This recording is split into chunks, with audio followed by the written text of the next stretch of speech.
Tignan yung mga cactus dito. May mga bunga siya. May mga bulaklak siya.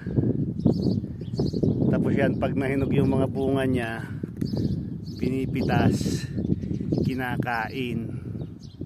Yan. Dami niyang bunga, oh. Oh.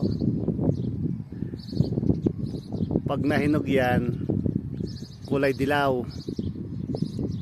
Tapos i-blender, hahaluan ng gatas. Yun na. Nagiging shake na siya. Dami, oh.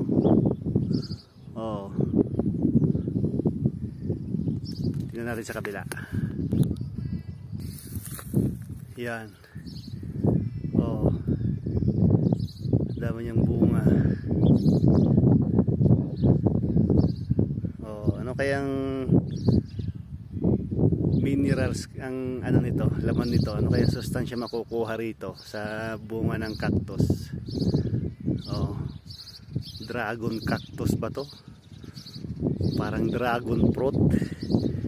Diyan sa Pinas, dragon fruit, pero lalaki ng bunga. Iba naman yun. Ito, cactus talaga. Pero hindi ko alam kung yung exact name niya, kung ano talagang klaseng cactus ito. Dahil namumunga siya, tapos nakakain yung bunga niya. Oh.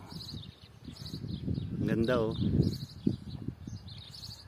Oh. Yung iba kulay pink yung bulaklak. Yung iba yellow.